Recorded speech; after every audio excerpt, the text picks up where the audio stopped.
In 1840, two 20-year-olds became the most famous couple on Earth. Dearly beloved, The marriage of Queen Victoria to Prince Albert of Saxe-Coburg was a pivotal moment in British history. What began as an arranged marriage became the greatest royal love story of all time. Victoria sees this vision of male beauty. It was pure, beautiful, gobsmacking love. We're going to reconstruct the big day to tell the story of a queen and a prince who desperately needed to win their people's hearts. It was romance and politics. This marriage had to stave off revolution. The monarchy was very close to extinction, and people were throwing bricks and stones through the palace windows. It's only by recreating the wedding that we'll see the meticulous stage management that went into every moment and understand the genius behind this 19th century public relations coup. It's going to be a big challenge. I'm calling on a team of experts to recreate every aspect of the ceremony. They'll investigate the incredible wedding food and uncover the details of Victoria's legendary wedding dress. They'll open Albert's wardrobe and search for the elusive wedding music. Together, we'll step back to February 1840 to see how this wedding saved the crown. This event is the first example of the royal wedding machine in action. It was the birth of a brand, the myth, the powerful legend of Victoria and Albert. It was the wedding of the century, and this time, we're all invited. The Britain Victoria was born into was the richest nation in the Western world, home to 14 million people, most of them living in poverty. The average citizen was young and died that way. During Victoria's 63-year reign, the population of Britain had doubled in size. Suburbs blossomed, so did the railway network. And a queen who was born by candlelight lived to see electricity. Not very much of the Britain Victoria grew up in survives. Our story is set in the remains of the Regency world she was born into, in palaces and castles, in fragments.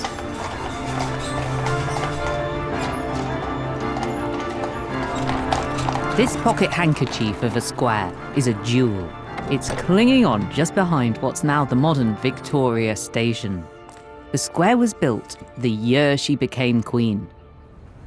At the start of Victoria's reign, everything was smaller. The houses, the carriages, even the people. But expectations were great.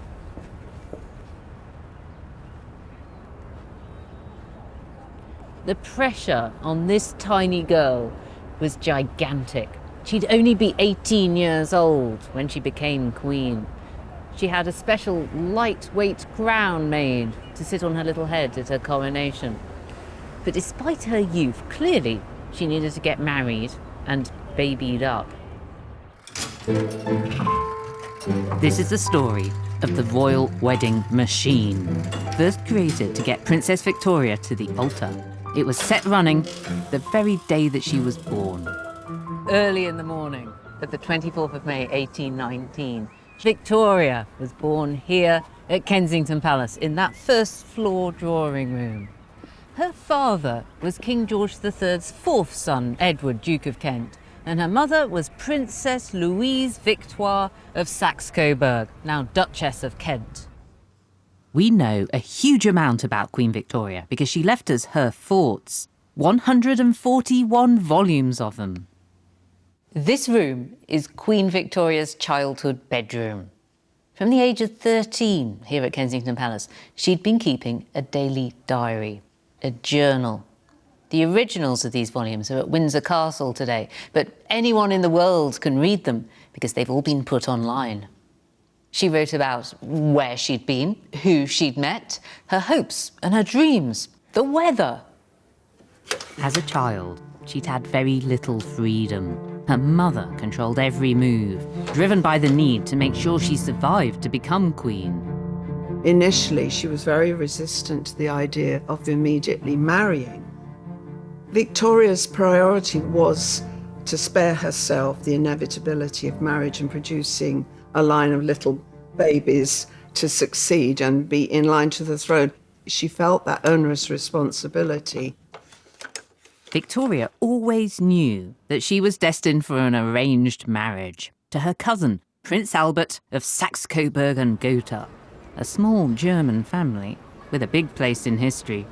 They were connected with all the great royalty and all the huge dynasties of Europe, and they'd been connected with the great historical events of Europe.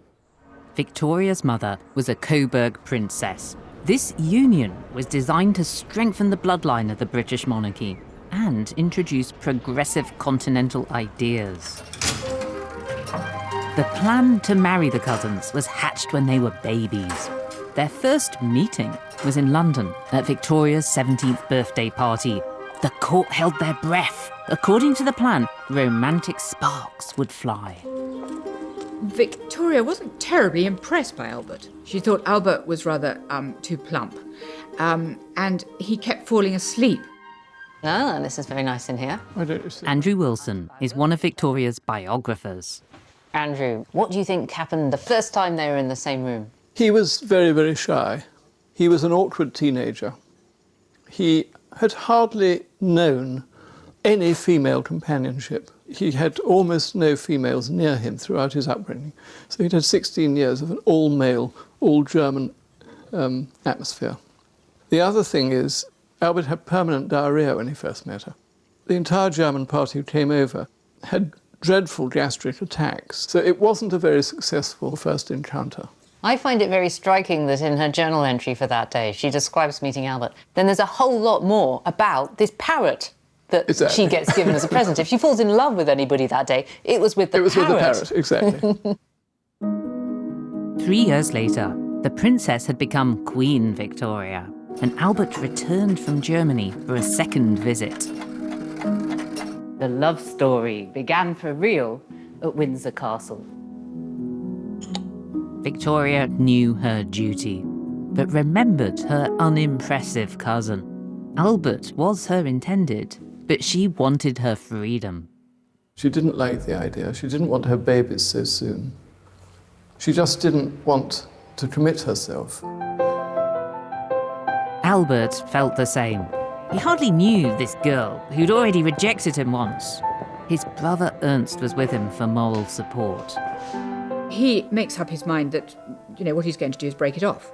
He was extremely apprehensive about how things were going to turn out, and also feeling humiliated because really, Victoria kept him hanging around for the best part of 3 years. The master marriage plan hung in the balance.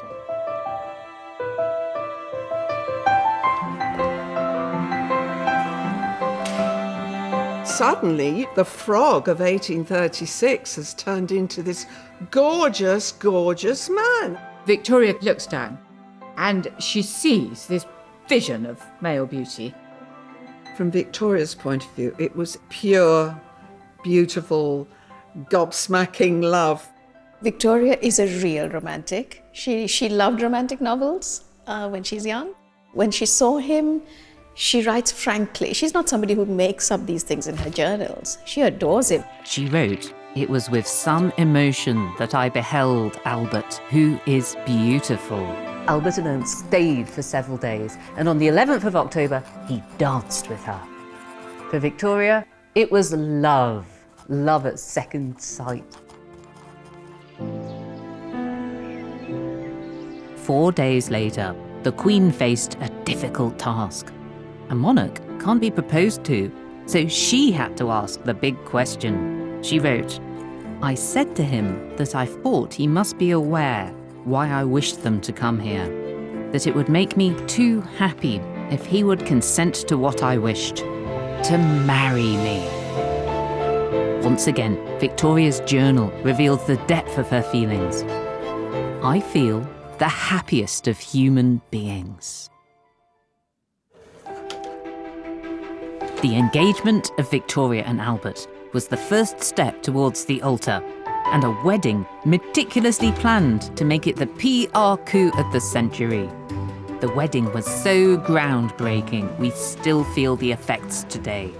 Every modern white wedding dress is descended from the one worn by Queen Victoria. She was the first to popularise white for brides. Like all these women, we're starting our journey to Victoria's big day with the dress. Victoria's own wedding gown is kept in our Queen's private collection. The challenge is to recreate this iconic garment using pictures from 1840. The artist George Hayter was actually at the wedding for this painting. I'm taking that challenge to historical costumier Harriet Waterhouse, who's in Windsor with more reference materials. Now, Harriet, does the thought of making the wedding dress give you any particular problems, challenges? Well, I'm going to be sewing everything by hand, but actually once you get used to doing it by hand, you can be quite quick. If you're an expert. The dress is quite simple. It's expensive and beautiful and romantic, but it's not showy. It was said at the time that Victoria's dress and all the bridesmaids being in white set them apart from everyone around them and made them really shine. It's also said that they look more simply dressed. Well, if you look at previous royal brides' dresses traditionally, are very encrusted and glittering. The lack of embellishment of a metallic sort is really very striking. So she really did break the mould. Like all royal women, the young Queen's clothes were closely observed. There are clues to her tastes at her first home. These rooms at Kensington Palace, where Victoria grew up, are stuffed full of vital research materials for our project, including her clothing. This dress is from her early reign. People looking at it often say, but it's tiny. And she does here have a 24-inch waist.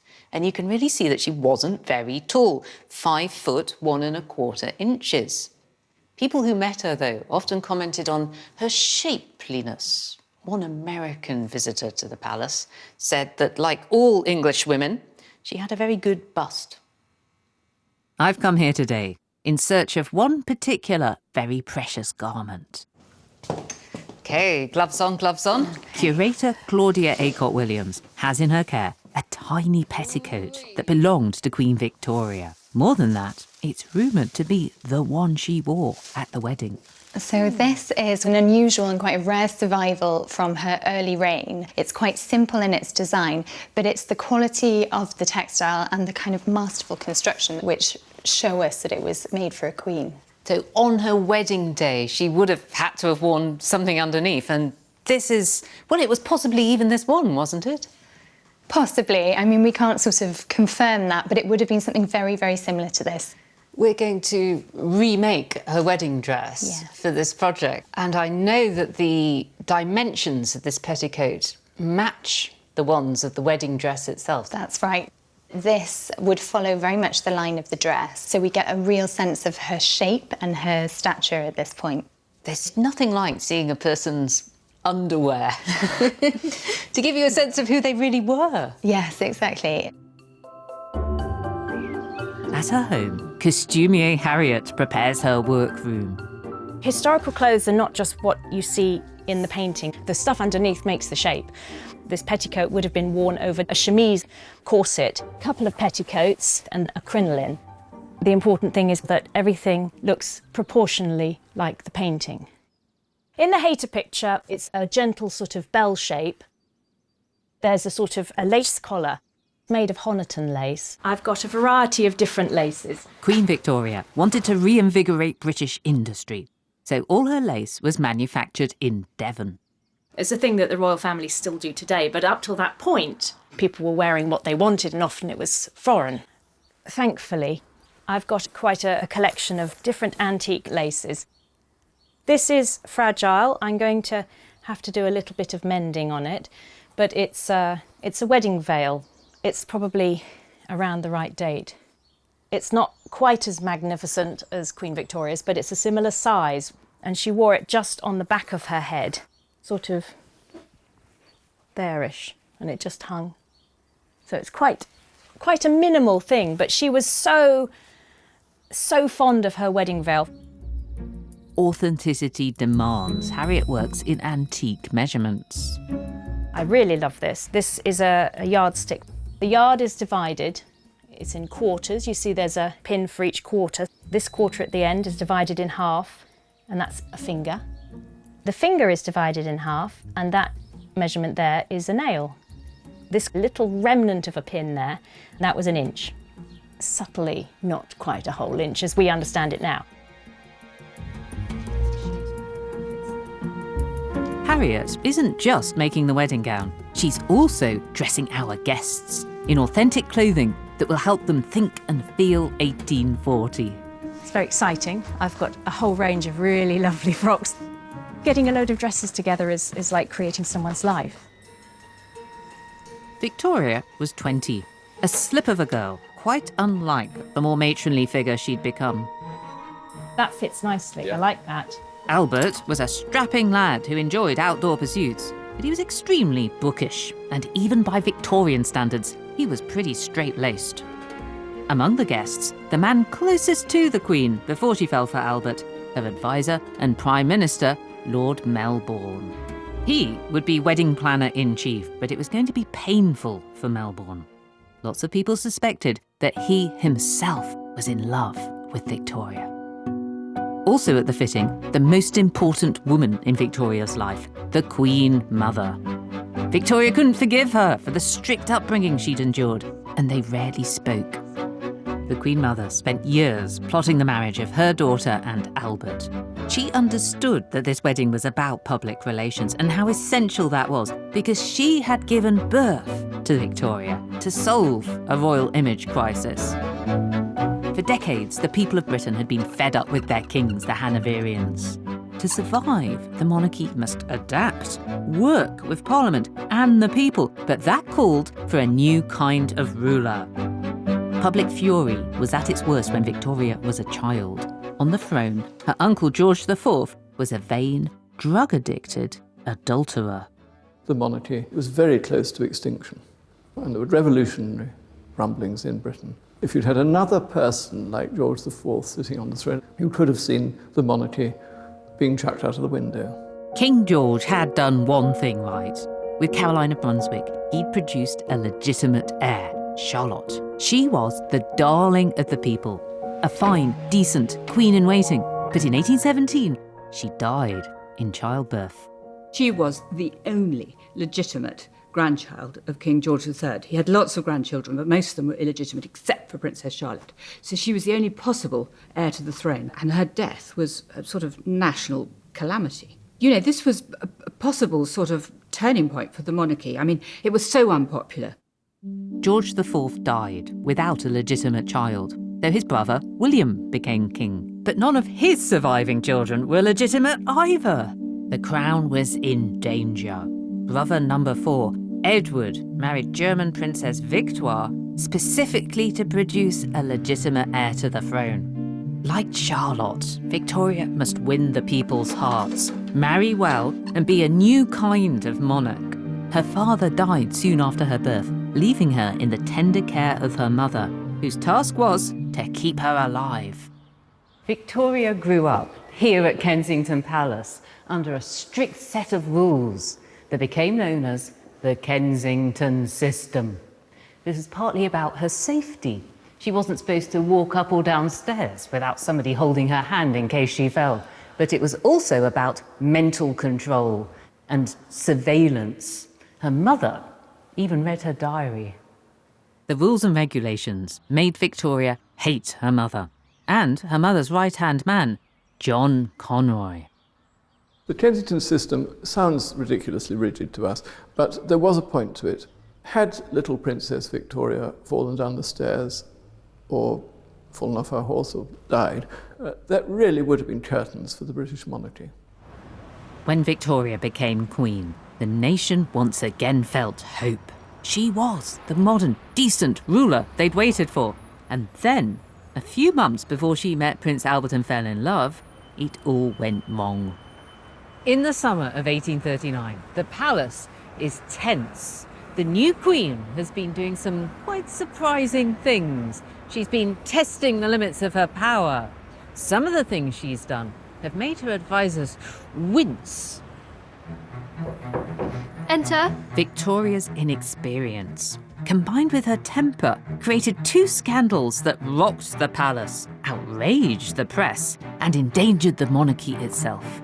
Scandal number one was just the latest battle in the ongoing war between Victoria and her mother. They used to spend every waking hour together, but now her mother lived in a remote part of the palace, and Victoria only communicated with her by letter. Victoria's frostiness also extended to the Queen Mother's staff. Lady Flora Hastings was a lady-in-waiting to Victoria's mother, and she was known to have ridden by herself in a carriage with John Conroy. Shortly after this, Lady Flora's belly mysteriously started to swell. Victoria and her side of the court assumed the very worst. Lady Flora Hastings was suspected of being pregnant and possibly pregnant by John Conroy. John Conroy was a bounder and a cad. All the gossips of London, everybody at court assumed that Conroy's hold over the Duchess of Kent and hence over Queen Victoria was sexual. Poor Lady Flora had to undergo an intrusive, degrading, really horrible medical examination. Queen Victoria had made this appalling blunder. There was no justification for the way she behaved at all. She wasn't pregnant. She was in fact suffering from cancer. The court was horrified. How could anyone have thought ill of this innocent? Melbourne made Victoria go to her bedside. She couldn't shake off this hatred of her mother, that by proxy she also hated Flora Hastings. Her family releases letters that get into the papers of how she was accused and how she was humiliated. And the press really turned against Victoria. In July 1839, Flora finally died of liver cancer. The Queen's carriage was hissed at in the streets. She'd turned into an object of vilification, and people were throwing bricks and stones through the palace windows and smashing the windows. It was a public relations disaster, but it was as nothing compared with the other scandal of that summer, a constitutional crisis. Some people said it was caused by Victoria's naivety. Others said worse, her arrogance. At this time, Britain had two main political parties, the progressive Whigs and the more conservative Tories. In May 1839, the Whig Party almost lost a crucial vote and Prime Minister Melbourne resigned. This triggered a change of government. The Queen was horrified when power passed to the Tories that she loathed and their leader, Sir Robert Peel, whom she disliked. She was furious. As a token of her confidence, Robert Peel wants her to dismiss some of the ladies of the bedchamber, ladies in waiting, who are married to Whig peers, because he thinks the Queen is too close to the Whigs. And Queen Victoria says, no, I won't do that. She stamps her foot. Peel said, well, if that's your attitude, then I'm not going to be your Prime Minister. And she thought that she'd won that round, not realising, of course, that it showed that the government of the country couldn't go on unless the politicians, not the monarch, had control. Melbourne's Whig Party returned to government, but was seriously weakened. The Queen had disrespected parliamentary process, like a high-handed Hanoverian. The proper workings of the constitutional process were being messed with by just a little girl. Melbourne was thought to be egging her on like a lovesick old fool. People, important people, began to think that she really needed a man to stop her from doing this sort of thing. She needed a husband. Melbourne, in particular, realised that they needed something. They needed to manage the news. They needed some propaganda moment and a little bit of magic. This was the reason Albert came back. The hope that a romantic story would provide the public relations solution. Love conquers all. But could it prevent rebellion? As soon as the engagement was announced, Melbourne began to plot the wedding day. He deliberately chose a small, rather plain venue for this people-friendly couple, the Chapel Royal inside St. James's Palace. Our challenge: to find a venue that feels like that chapel, seen here in George Hayter's painting of the event. Could the city of Winchester hold the answer? Jasdeep Singh is a military historian with a special interest in Prince Albert. He's trawled dozens of churches to try to find the right place for our reconstruction. We've seen this one online. It looks great. I've got a good feeling.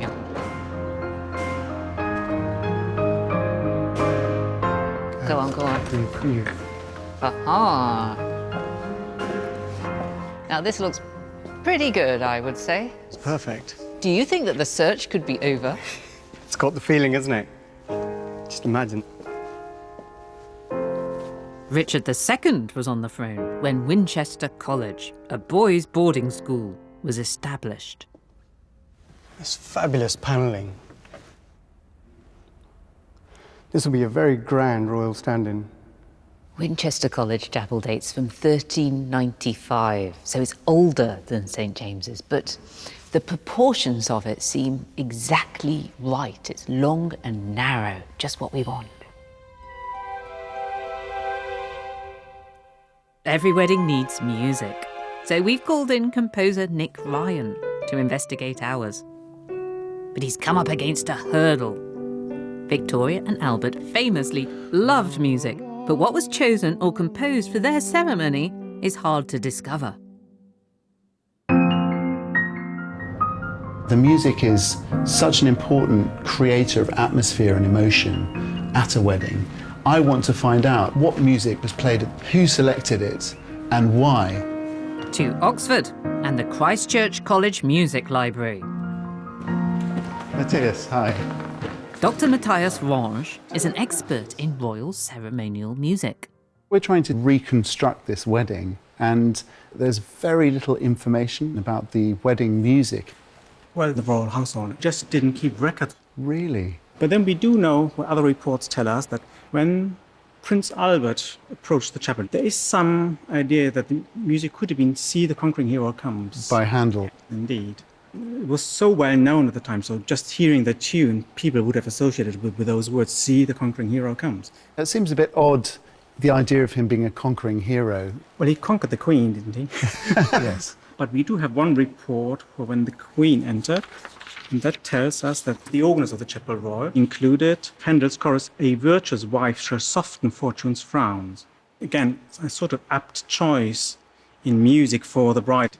She's declared to be a virtuous wife. A melodic line. On the organ. Just on the organ. Albert was a great musician. He was a composer. What involvement did he have in the wedding? He was the bridegroom. Obviously. Because we don't know anything of his involvement in the wedding. Do you find it a bit strange? He must have been absolutely desperate to be involved. It's the Queen, it's the sovereign, the head of state, marrying a foreign prince. They wouldn't have thought of asking him anything. We do know for certain two pieces which we see on the table here, two choral pieces. The so-called Deus Misereatur and the anthem. Nothing specially composed for the wedding, but plain repertoire music. So this was actually in popular use? Yes. Yeah. Up and down the country, in cathedrals and bigger parish churches where they had a choir. And what about the second piece? There's one verse for 4 voices, and then there's one for 2 voices. Fantastic. Both riches and honour come of thee, come of thee. Lovely. Mm-hmm. Even the music was propaganda. Bride and groom entered the music with a message. His heroism, her virtue. And 2 choral pieces means Nick must now find us a choir. The royal couple celebrated with the most lavish wedding breakfast. More than 100 dishes dreamt up by the best chefs in Britain. Food historian Annie Gray is taking up the challenge of recreating the feast. She's found the original menu. Not just fit for any old queen, but seemingly created with this one's appetites in mind. What was Queen Victoria's favourite food? Food in general was something that she would embrace. One of her ladies-in-waiting recounts her sitting down to an afternoon tea at one point and putting away several slices of toast and cake and scones and getting to the end looking with regret and going, I suppose I should stop now. And what was food in general like then? A lot of butter, a lot of cream, a lot of brandy. The meat is often larded, so that's sewing strips of fat through the flesh of animals. This is a recipe book written by Charles Elmere Francatelli, who was the cook to Queen Victoria after William Ball, who was the mastermind behind the wedding. So we are fairly certain that his recipes must have reflected the kind of thing he was serving for the Queen. The menu for that day, it's enormous. There are, I think, about 100 or so dishes. You've got lamb cutlets, which have been fried bird, chicken. Fried bird? Fried bird. That's what they serve at Nando's, isn't it? Fried bird. Yeah. On the opposite page, an outlandish dish, which looks like a pile of eyeballs. And this is a tambal of macaroni, which is tremendously complicated. That involves little tubes of macaroni cut up, put round a mould. Then there's a mousse in the middle, and then there's chopped up chicken breasts, and then that's been steamed, and then turned out of the mould perfectly. I look at that and think I'm not sure how it will come out of the mould, or indeed how you would go about building it. The most challenging thing is this gâteau au feuilletage. It's 10 or 11 pieces of puff pastry that need to be piled up on top of each other, with the outside then masked with meringue, and then a sort of meringue steeple on top. The risk is you end up with a sort of Leaning Tower of Pisa effect as it slowly slides to one side. I'm glad to hear there are a few surprises and challenges thrown in for you then. Well, yes. Annie isn't going to cook all the dishes, only the most difficult ones. Mr. Ball, head chef at Buckingham Palace, sourced locally where possible. Annie's based close to the Norfolk border and will do the same, much to the surprise of her regular suppliers. So, I'm recreating Victoria and Albert's wedding feast. Well, I can't say I'm not apprehensive. It's quite a long menu. You've got mutton fillets, bird fillets, larded, sweetbreads, which we're going to lard, so need some lardoons as well, actually. And the thing with the roast, they're all served with their heads and legs on. Can I get a hare? And I need it whole so that I can skin it and leave the ears on.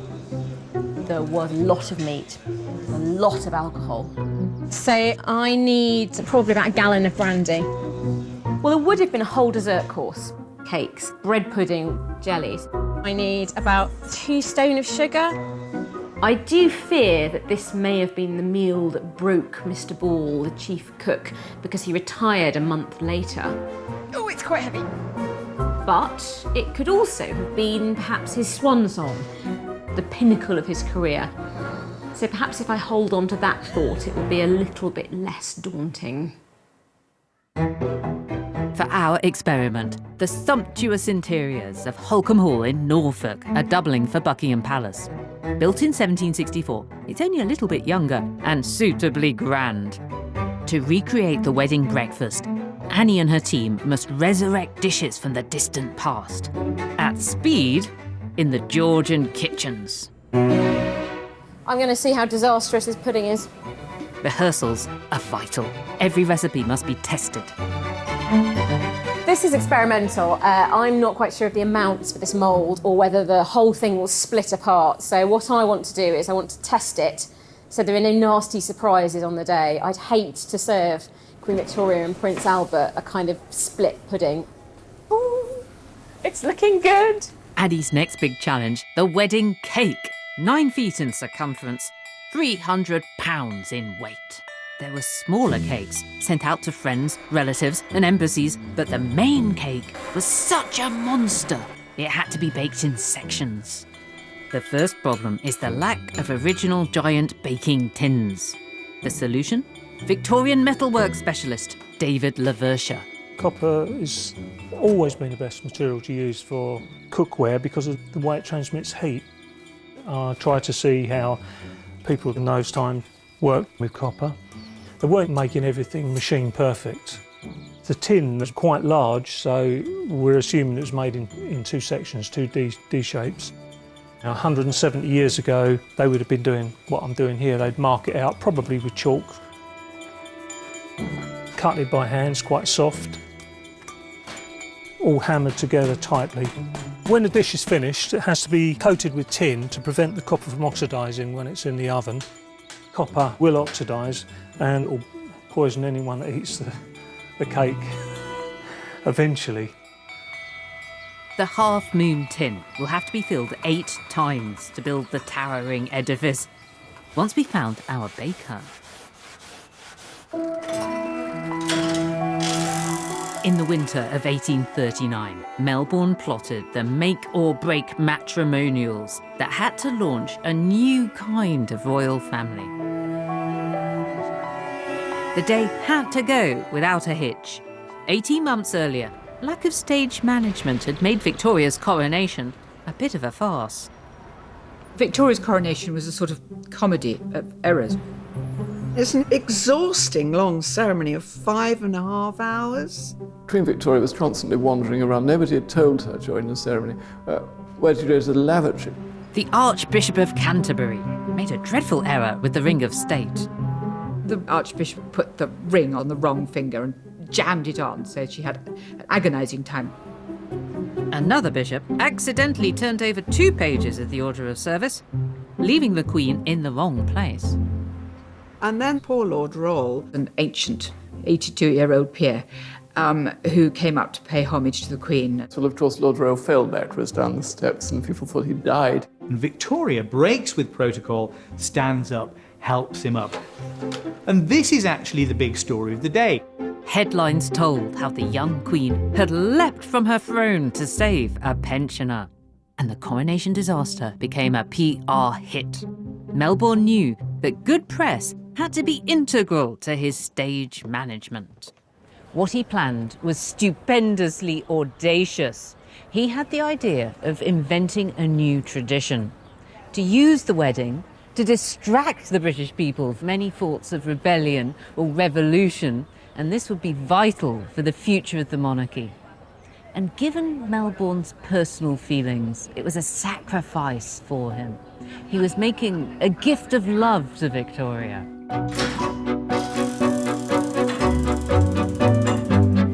Melbourne's wedding plan involved 3 separate carriage journeys. After the terrible summer, the popularity of the monarchy was at a new low. The people had to see their queen, to fall back in love with her.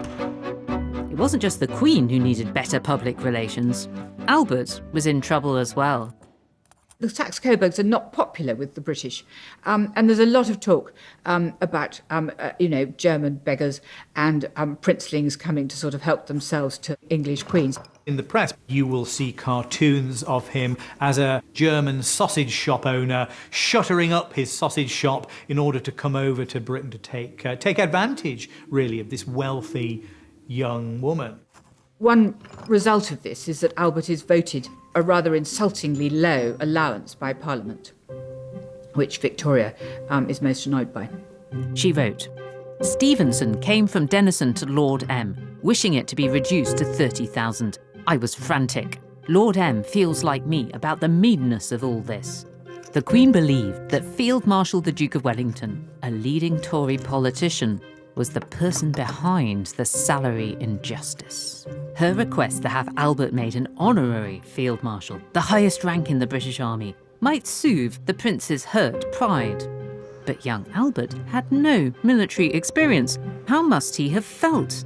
Historian Jasdeep is a curator at the National Army Museum. The museum holds over 80,000 pieces of uniform and equipment. It's one of the best collections available. I'm really interested in the psyche behind Albert, the thought process that Albert was going through, but to explore that through uniform, explore that through clothing. The British officer's red coat is iconic. Even now, when we put any uniform or clothing on, it transforms a person. But if you're wearing the Field Marshal's coatee, you're wearing something right at the top of the army rank structure, what might have that done to a man of 20, new to the country, keen on making an impact and a statement? This is our sword store. In any age, there are very few field marshals, so surviving uniforms are rare. But Jasdeep has access to 180-year-old elements of the kind of uniform Albert wore. Albert went to his wedding, knowing he'd be surrounded by senior soldiers, among them the most famous field marshal alive. These actual epaulets belong to the Duke of Wellington, worn on his shoulders. Albert knows he's unpopular with the press. He's unpopular with the British public. He's German. He is stepping into the highest position in the army with no experience. He's got grand old dukes like the Duke of Wellington standing over him and judging him.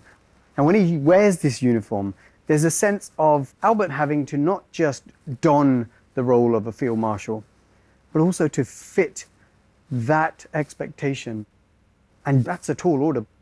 But I'm a bit surprised by the size. It just looks tiny to me. It just looks so small. All the living field marshals were little old men, so strapping Albert couldn't have borrowed a uniform. Where did he get it from? This company on London's Savile Row were Albert's tailors. But a bespoke suit takes weeks to make, and Albert was 48 hours from the altar. Albert only had the best. But could he have had a complex military uniform made in double quick time? It's possible that this tailoring house stepped in. Curator James Sherwood has the proof that Albert was at least in the order books straight after the wedding, suggesting a relationship. This is the earliest letter that we have touting for business to Prince Albert for April 1840. So just after the wedding? Yes. They acknowledge that he's been made the Colonel-in-Chief of the 11th Hussars. So he's only been made the Field Marshal a couple of days before the wedding. What could the turnaround for a Field Marshal's uniform be? Well, because Hawks & Co. was such great military tailors, they know exactly what they're doing. The house would have had an absolute legion of outworkers, so a tunic could be made within 24 hours. There wouldn't be any problem with that. So yes, it's entirely possible that that could be done. All resources being thrown into this? It would be all hands to the deck for Prince Albert, absolutely. The final preparations for our royal wedding in Winchester College are underway. Having discovered that there were 2 sung pieces of music for the service, Nick Ryan has enlisted a choir.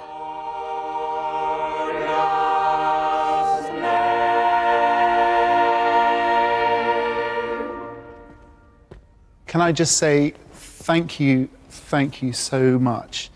These choristers aren't from Winchester. They're in the nearby town of Romsey, and they're well-seasoned veterans of many a wedding. Here at Romsey we have around 40 weddings a year. We've not had these 2 pieces as requests before. The interesting thing, I suppose, is the amount of Handel, which was in this ceremony. Handel had such an effect on music in England. He really was the top of the charts. Handel was so good, so popular, that no one else really wrote much. Isn't that why England was known to Germany as the land with no music? Precisely so. It's almost like English music froze from Handel all the way up to the late 1800s and Elgar. So your choir must sing all sorts of different kinds of music. How has it been for them to sing these 2 pieces? I mean, I think it's a bit of a miracle that you can get today's kids, 21st century kids, singing music from the 18th, 19th century, 17th, 16th century. But actually, they don't care if something's 500 years old. If it's good, it's good.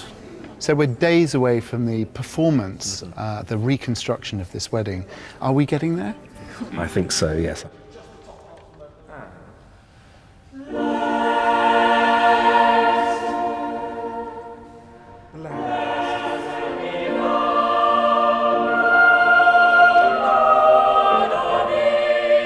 It's so exciting. It's the first wedding dress that is iconic. It's the mother of all wedding dresses, this one, in every way. Harriet Waterhouse still has several miles of satin to sew.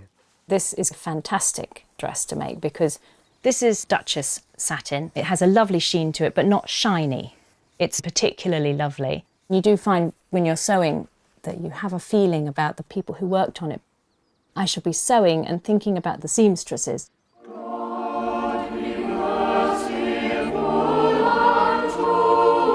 With just 48 hours before the start of our royal wedding, the huge tin has been delivered to Smith's the Bakers in King's Lynn. They will be taking on the big bake, but then they do have the royal warrant to purvey cakes to the Queen when she's at Sandringham. Now they're working for her great-great-grandmother.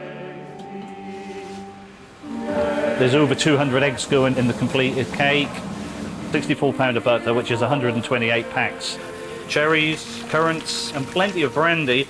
If anyone left the reception sober, I'd be surprised. What's worrying me is the size and the weight of it, because it's going to take 8 of these tins to make the full-size cake. If it weighs anything like The original one, which was £300, that is not easily moved about.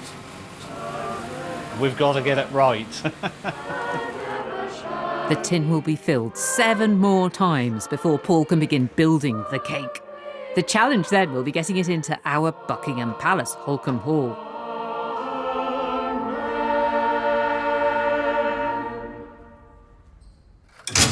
The mechanism Melbourne had constructed for just this moment was now running at full speed. Today we're all used to the concept of royal wedding fever. But then Britain was in the grip of it for the very first time. There was the press speculation, there was the gossip. Charles Dickens wrote a satirical piece, but then in private he admitted that he too really was in love with the Queen. We all know how to participate in a royal wedding, and we imagine the ceremonial processes as well as those celebratory traditions have been laid down for centuries. Well, they're really only as old as 1840, and they were constructed by Melbourne and Victoria and the people around them. And really what you get is the creation of this machine, and it's a machine for producing spectacle. It's a machine for, in a way, encouraging a national participation in this event. It makes it hard to ignore. Melbourne worked with the press. He kept the public informed of the wedding schedule. The haughty Hanoverians never dreamt of such openness. Melbourne insisted that the wedding should take place in daylight. It was a completely new event. Royal weddings in the past had been in palaces, usually late at night. They'd been very, very private. This was a royal wedding for the people.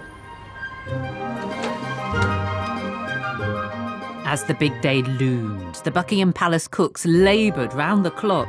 In our Holkham Hall kitchen, Annie Gray's team is hard at work on the first course of the wedding breakfast. Dishes not seen in any kitchen for centuries now come to life. The macaroni timbale that alarmed Annie is coming together at speed. The garden soup, peas, cabbage and turnips, was the opening gambit chosen by the royal chef, Mr. Bull. It'll go at one end of the table, mirrored at the other end by the fish. And what a fish it is! The mighty turbot was a rare treat. This one weighs in at 8 kilos. This particular turbot is going to be served very simply. Turbot à l'anglaise, English turbot. So it's just going to be boiled, having been rubbed with some salt and lemon juice and served with a very simple lobster sauce.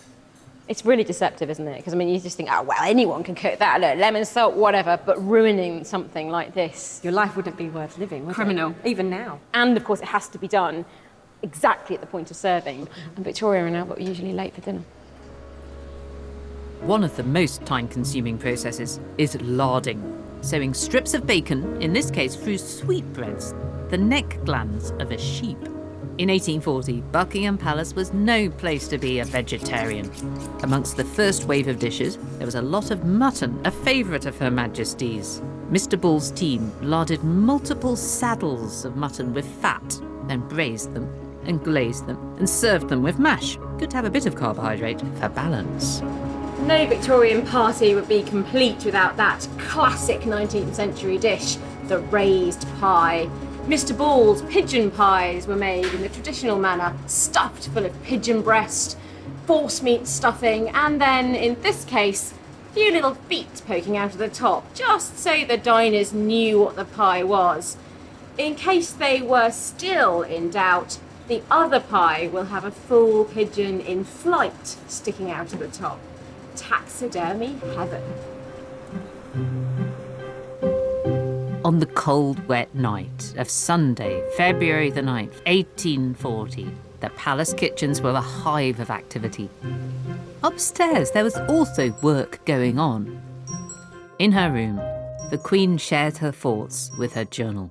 She wrote, "It was my last unmarried evening, which made me feel so odd." Then she recalled seeing Lord Melbourne, who'd been as emotional as ever. Again she wrote, "I took his hand and pressed it, and thanked him for all his kindness, which I hoped he would continue."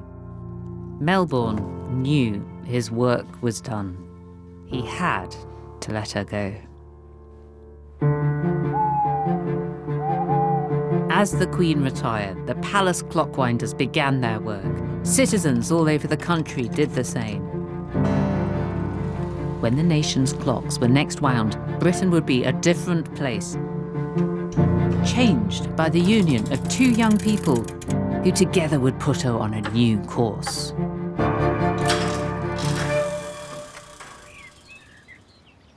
The Queen wakes up at 8:45, and at 11 she begins to dress. Preparations that will affect the way so many brides in the future appear before their public. Just hours before the wedding, Albert writes to the woman he knows best, Coburg Duchess Caroline Amelie. She's actually his grandfather's second wife, but the person he loves, trusts, and calls grandmama. Albert had a great affection for his grandmother and clearly was very upset at having to leave her behind. He wept when he left Coburg, when he had to say farewell to everyone. It was all uncharted waters for him. It's time. The big day is here at last. It's the wedding day, and we're all invited. Here at Winchester College, when we step into the chapel, it will be the 10th of February 1840. And the weather couldn't be more perfect, just as it was then. It's really cold and wet.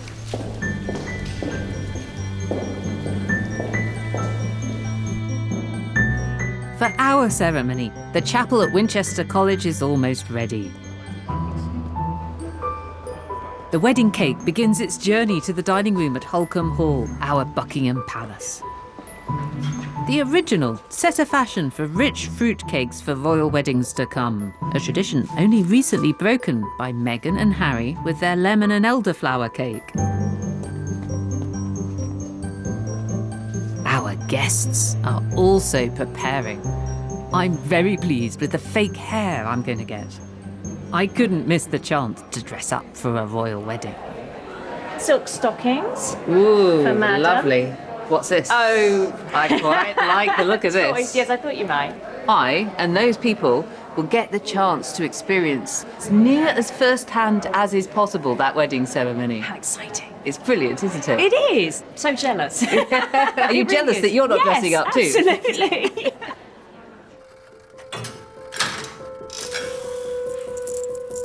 At the palace, Albert has bathed and is helped into his bespoke uniform, fresh from his Mayfair tailors. Victoria is in her dress. She's assisted by the very stylish Duchess of Sutherland. The Duchess stage managed as far as the clothes were concerned. She was a kind of progressive. She was in favour of reform, and she certainly would have filled Queen Victoria's head with the idea of progress. This morning, the Duchess is no doubt pleased that the dress has a political message. It's put bread on the tables of British artisans. Victoria wanted to help British crafts and impoverished British tradesmen who, had they not had that fantastic commission over those winter months before the wedding, would all have been literally starving. 12 o'clock. Prince Albert, his father Ernst I, and his brother Ernst II are in the first carriage to go to St. James's Palace. They're bound for the private chapel inside.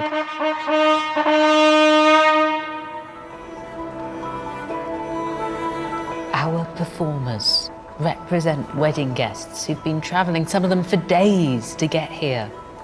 Most of these guests have money, and they have dressed to impress the Queen.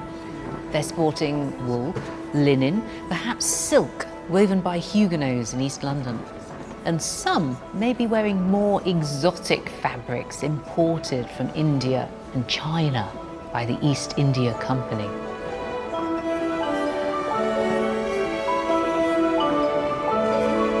Wellington, the Iron Duke, hero of Waterloo, is one of the few Tories the Queen's invited, and then only because Melbourne insisted. Victoria dislikes these Conservatives. All of her friends, and of course Melbourne himself, are members of the more progressive Whig Party.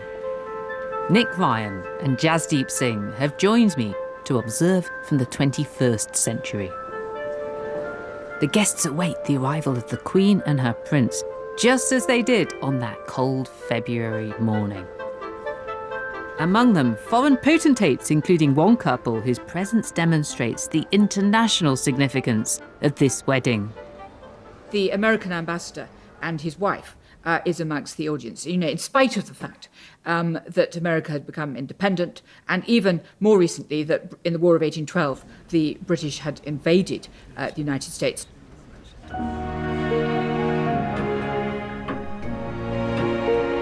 Now Victoria begins her carriage journey to St James's, less than a quarter of a mile from Buckingham Palace. At the centre of the district is St James's Park, now full of loyal citizens. In the park itself, even the trees were full of people, and occasionally a branch would break and they'd tumble into the mud, causing great hilarity. But it wasn't just here in the capital. The entire population of Britain was in a state of romantic delirium.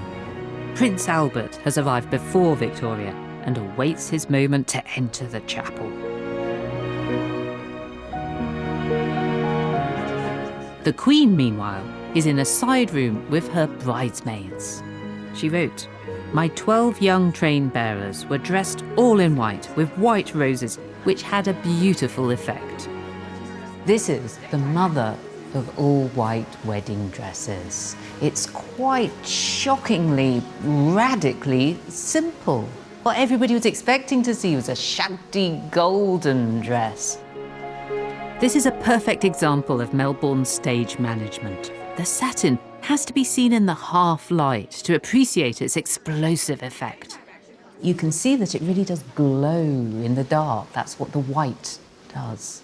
And Victoria is a visionary when it comes to her wedding dress. Millions of people will follow in her wake. Some people are less impressed with the bridesmaids than Victoria herself, saying that there's no danger of them outshining her because they look like a bunch of village girls. The ladies are in fact all aristocratic, but the list has been the subject of a heated debate between Victoria and Albert. Albert had demanded that only the virginal daughters of aristocratic mothers with impeccable morals could be train bearers. This causes a problem. Lord Melbourne will not put up with this at all, and he says, that it's impossible to find 12 daughters of the English aristocracy whose parents do not have lives that are tarnished in some ways by scandal or illegitimacy. And Victoria is a realist. The list of tainted bridesmaids is allowed to stand, including the daughter of the late King's mistress, Lady Jersey.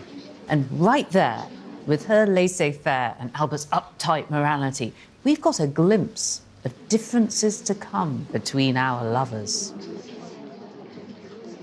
And now, the music that signals Albert's entrance. He's been back in Britain for just a few days. He will now live here for the rest of his life.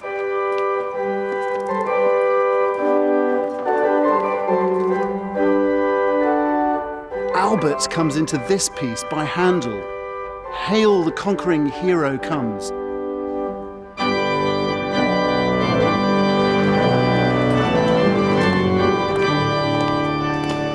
He is a conqueror. He's stamping down on prejudices about his background and conquering his queen's heart.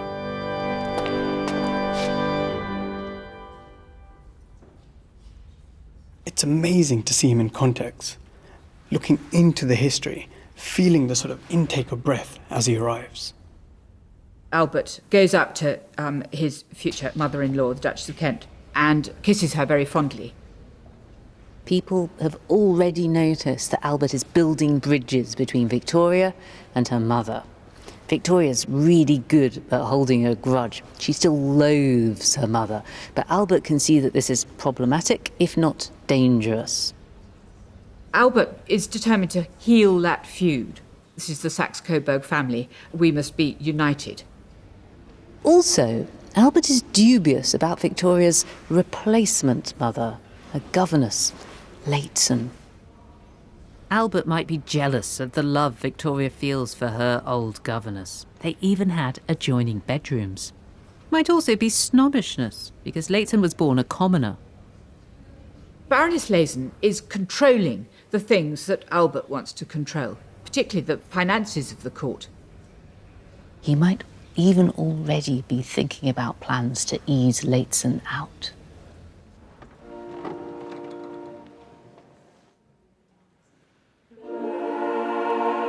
The ceremony is about to begin. Albert waits for his bride. All eyes are on the groom in his field marshal's uniform. Albert is just feet away from the Duke of Wellington. He probably chooses not to catch his eye because he knows this national hero almost didn't get invited after he'd upset Victoria over Albert's salary. So you have this German boy dressed up for the first time in his life as an English field marshal, which must in itself have been a pretty scary experience. The Duke of Wellington was a very scary person. And all around, these old soldiers who were veterans of the Napoleonic Wars. He must have been extremely frightened. The Duke has also been quite ill. And while the whole court went to visit his bedside, Victoria refused to go.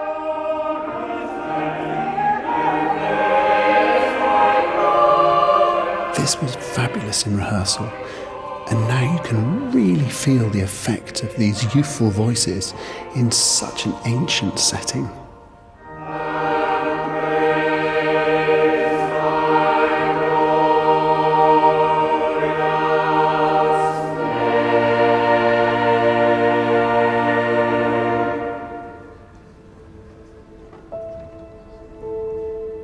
Everybody here has become a cog in this new machine, the royal wedding machine that will steamroller its way through the next couple of centuries. What's happening here will change the way that life is lived in this world, the world of 1840, but it will also affect the future with millions of white weddings to come. It's a great aesthetic decision, this, because Victoria is clad in pristine, virginal white. You know, there's nothing clean and white in London in 1840. That dress must really have burned itself onto the retina.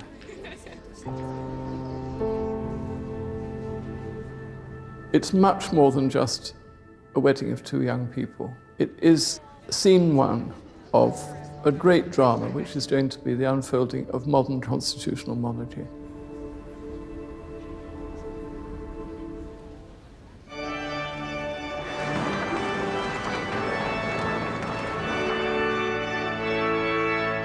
Victoria enters to music chosen for its message. Handel's "A virtuous wife shall soften fortune's frowns." The moment everyone has waited for, the Queen makes her entrance.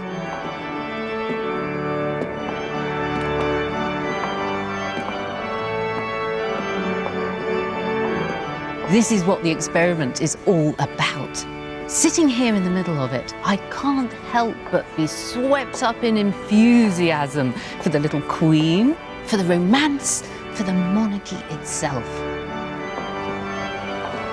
This is perhaps the only flaw in the brilliant plan. The Queen's train is a bit too short for so many bridesmaids, and they're treading on each other's heels. The chapel's so narrow, everyone is near enough to hear the rustle of all that satin.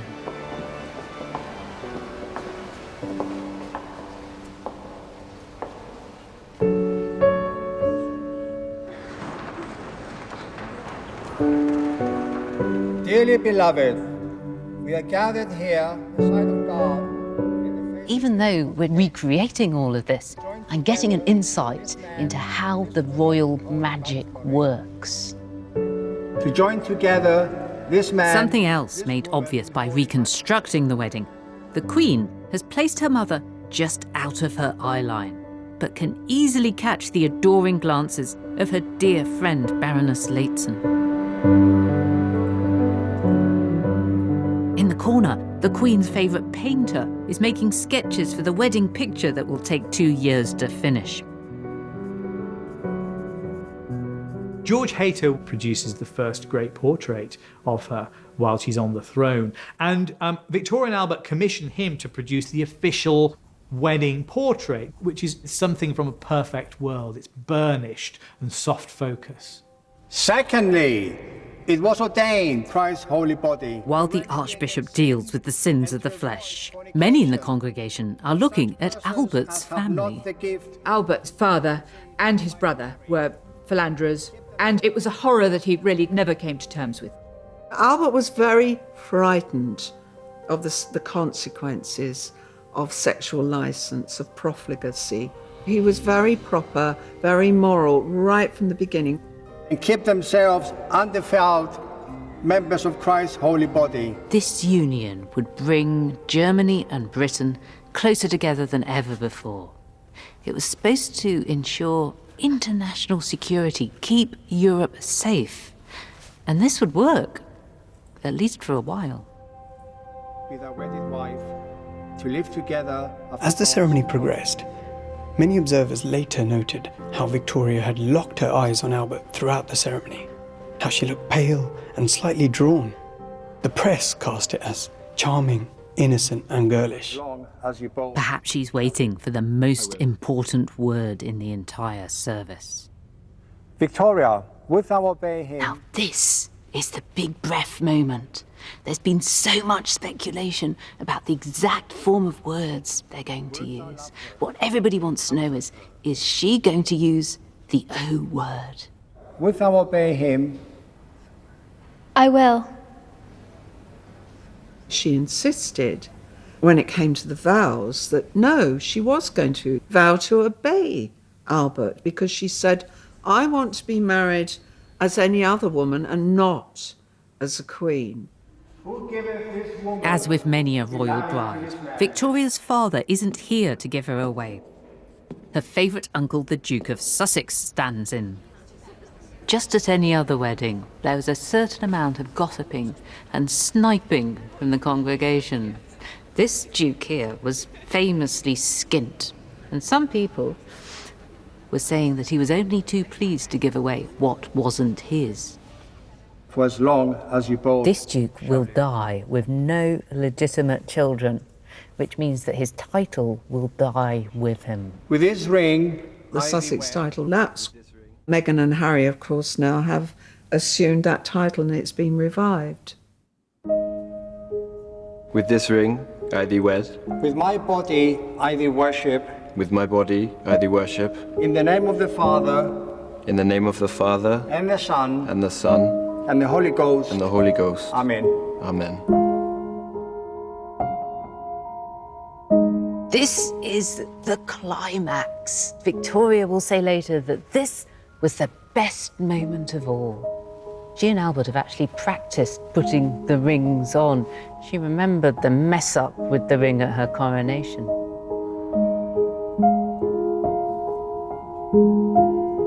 And with all my worldly goods, I thee endow. And with all my worldly goods, I thee endow. In the name of the Everybody Father. in the audience is sort of trying to stop themselves bursting out laughing when they know that Albert hasn't got any money. And Victoria is the richest woman in the world, actually.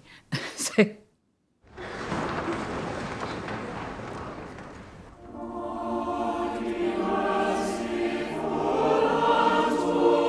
Albert is so near to the finish line. The British people here are probably thinking that he's the country bumpkin about to make good, but I'm pretty sure that he sees it differently. I think he's thinking, I'm about to become the boss of this lot. Our Father. The Archbishop marries the couple using the same Book of Common Prayer found in every parish church. The Queen might be head of state, but she's also just like any other person who's found their soulmate. Man and wife.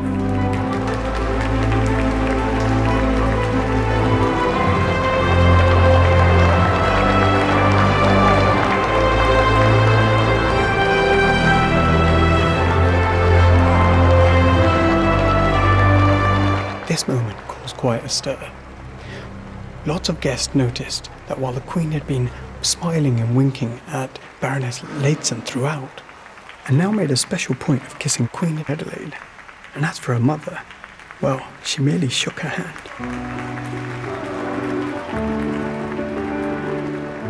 In the throne room, the newlyweds sign the register. The Archbishop signs first.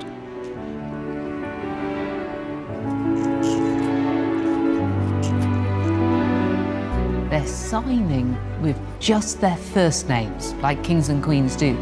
No need for any surnames. Of course, everybody knows who they are. As the ceremony finishes, the Queen assembles her pretty maids and gives them all a fabulous gift. A jewelled eagle brooch designed by Prince Albert. In this example at Woburn Abbey, we see the turquoise that stands for true love, the ruby eye for passion, the diamond beak for eternity, and the pearls for beauty.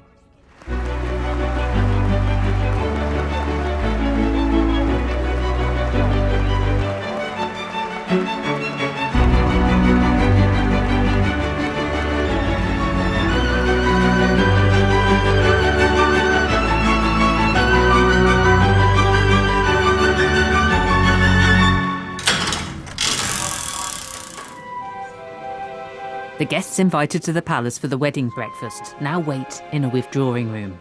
The first dishes are already next door, but they can't start until Victoria and Albert arrive.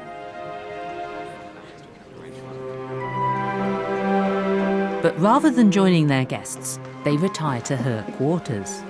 Until now, protocol has prevented them spending a moment together alone. Suddenly, now they're married, and at last they can shut the door on everybody. And maybe it was quite a frightening moment for them, because there they are confronted with reality, and they have a whole lot of discovering to do. In her journal, Victoria says that at this moment they made vows every bit as important as the ones they made in church. Albert said they must never have secrets from each other. Years later, after he was dead, she made a very poignant annotation to this page. No secrets, he said. And she added, and so it was.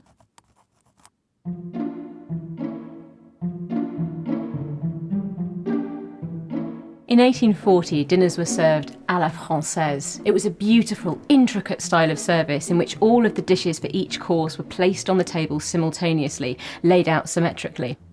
In practice in the royal palaces, this meant that there was a whole division of people called the table deckers.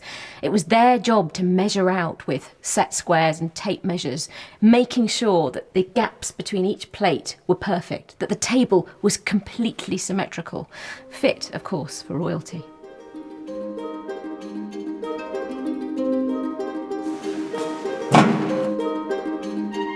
In the 20th century, these Georgian kitchens became a tourist attraction. But today, they're going to once again see some culinary gymnastics. A multitude of dishes undergo all kinds of process: glazing, basting, boiling and frying. The royal recipe book calls for some terrifyingly old-school practices. Annie, what is this distressing object? This is a hare. What have you done to it? Well, I've Victorianised it. Today we would always take the heads and the legs off roast birds and roast meat, and the idea of presenting it like this is really alien. We don't want our food to look like food anymore. No, we like to have nothing that reminds us that anything was once alive on the table, whereas the Victorians were completely the opposite. I think the thing about Victorian food, especially at the high end like this, is it's got to be a feast for all the senses. When you're working with dishes, which in some cases really haven't been cooked for 100 years, if not 150, you do find surprises. And actually for me, the biggest surprise has been how amazing they all look when they start to come together. I kind of have a vision in my head of how I think it will look, and then it looks even better. Their tryst over, the Queen and Field Marshal Prince Albert descend to the withdrawing room, no doubt to the delight of their famished guests. After the ceremony, everybody noticed how radiant she looked. The colour had come back into her pale cheeks. And can you see another part of the magic of the white dress? It makes her stand out in the colourful crowd. Reading between the lines of her journal, it seems the Queen and her new husband invited very few, perhaps 50 of their 300 guests, to eat at the palace. An even more select group sit at the table with the newlyweds. The seating plan doesn't survive, but we've worked it out from clues in Victoria's journals. She's between Albert and her uncle, the Duke of Sussex, and you can see the declining of Melbourne's influence by the fact that he's several places away. They put him in the corner. Where's Victoria's mother, the Duchess of Kent? Well, she had to be here at the family top table, but she's right down the other end. She's out of Victoria's eye line and earshot. Where's the Duke of Wellington? Well, she was forced to have the nation's hero at the ceremony, but he hasn't made the guest list for the breakfast.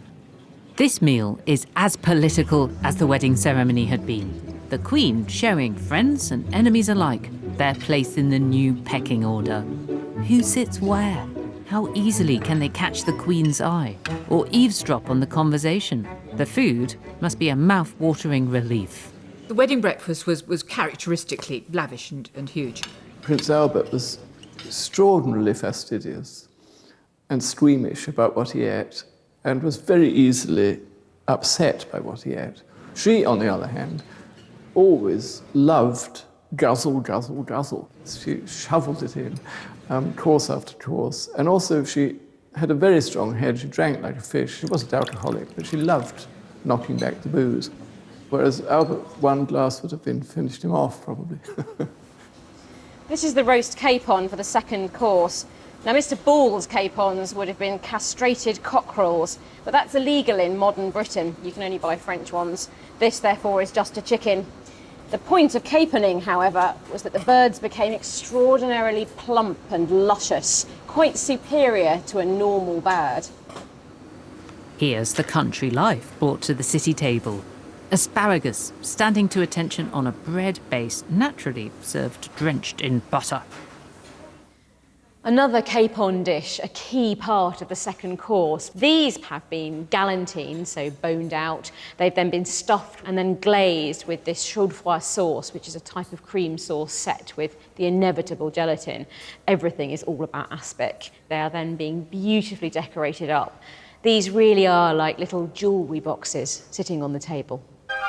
The culotte de boeuf features combs from the heads of cockerels on skewers interspersed with crayfish and mushrooms.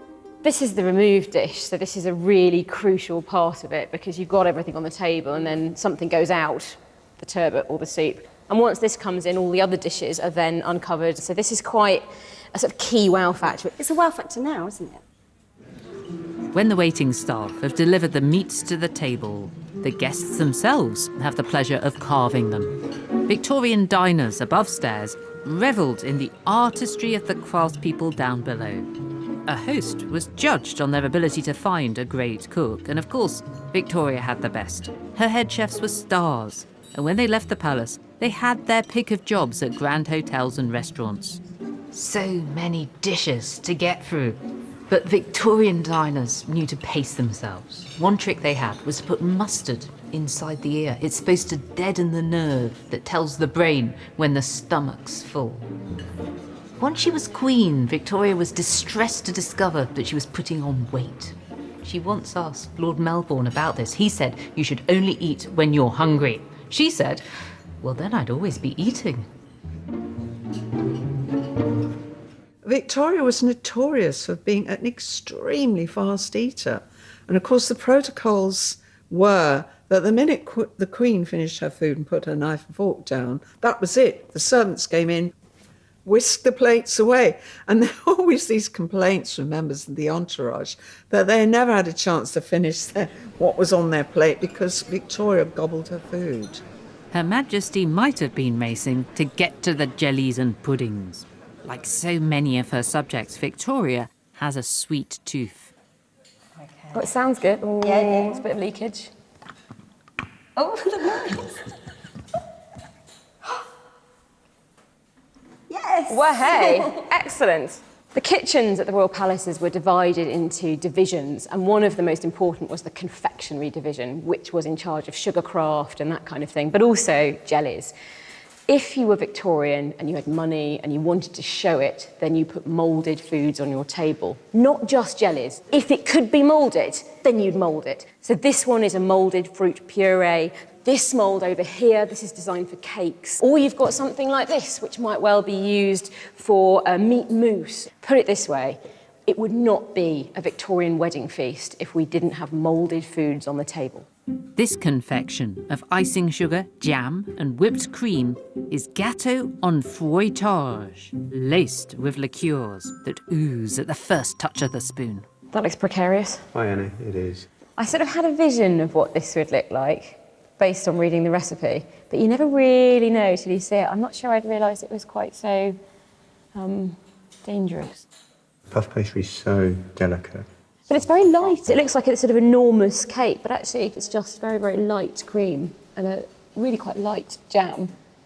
This is actually almost a sort of a cloud as a mouthful rather than an enormous great cake. So much time and work that goes into it. There was a little bit of apprehension for sure. But actually, I quite like it.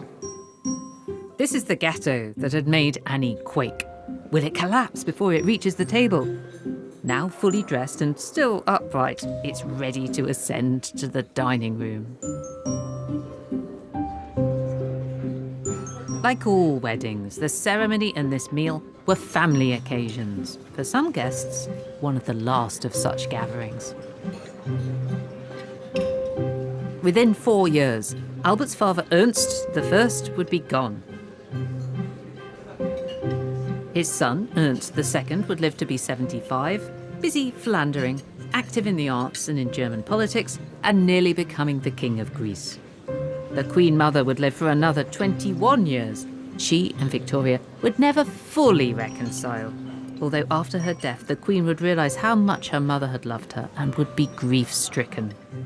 The Duchess of Sutherland would become a high-profile campaigner against slavery and remain the Queen's close friend, the person Victoria would cling to when Albert died. In 1842, Baroness Lehzen would be dismissed by Prince Albert and go to live in Germany, where she'd die in 1870, surrounded by pictures of the Queen she adored. The grand finale of the feast is this mammoth cake, the mothership of a flotilla of cakes sent out to those who couldn't be in London for the big day. The cake is sensational. It's 9 feet in circumference. It contains 300 pounds of fruit and 11 pints of French brandy. The top part shows Victoria and Albert themselves, rather incongruously dressed in Grecian robes. There's so much sugar and brandy in the cake that it will last forever. The guests were given slices to take home in special little tins, and sometimes they still come up for sale in auctions. So you could buy a bit, and I guess you could still eat it.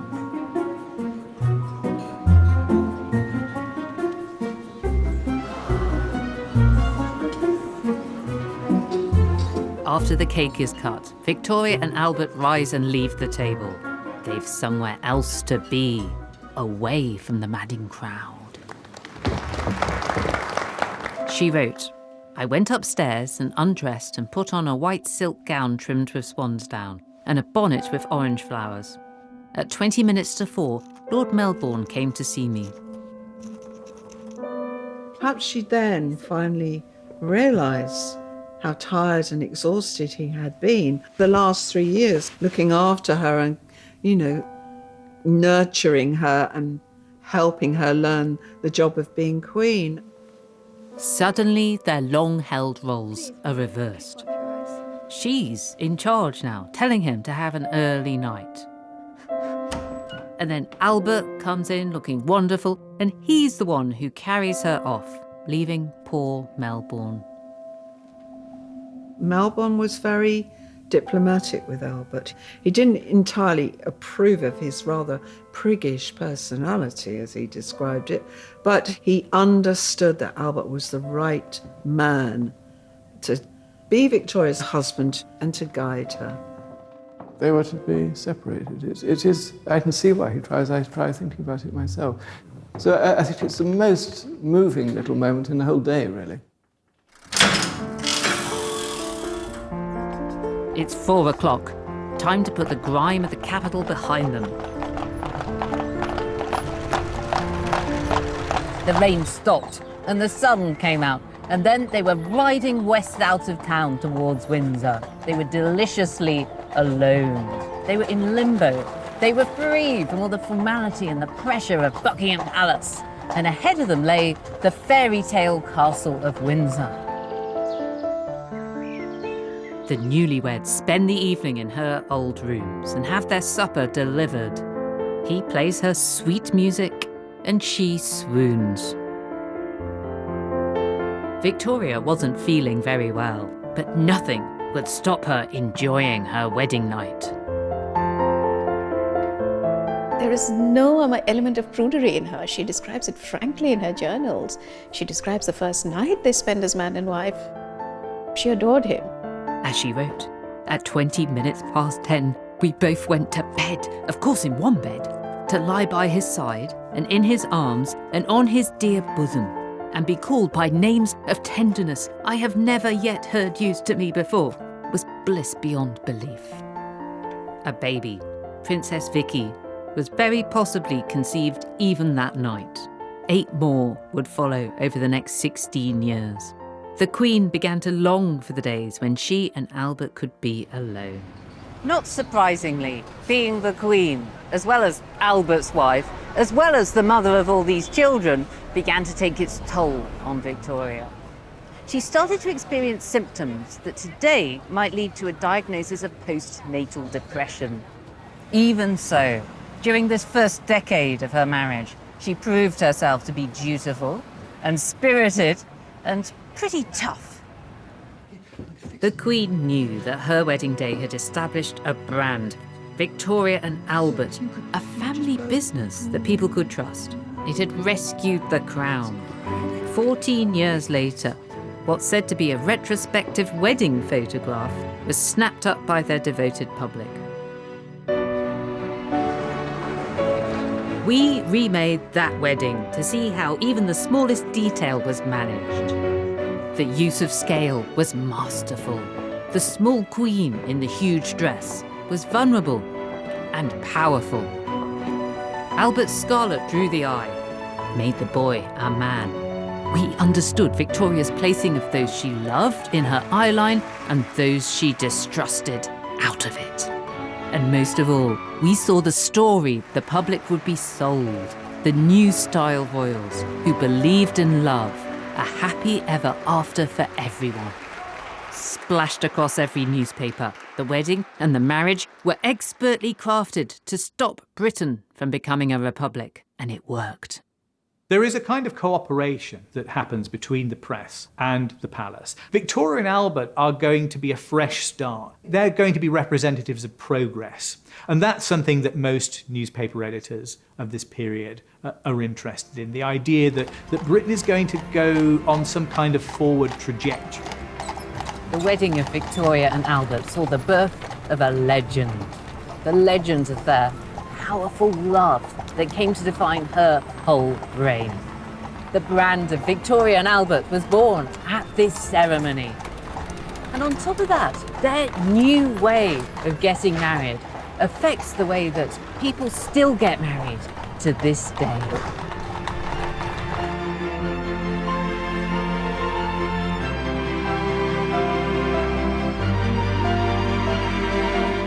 Chris and Michaela witnessed some amazing celestial wonders under the Christmas sky Sunday night at 9. Then on Christmas Eve at 9, go behind the scenes of Christmas at St Paul's Cathedral during their busiest time of the year.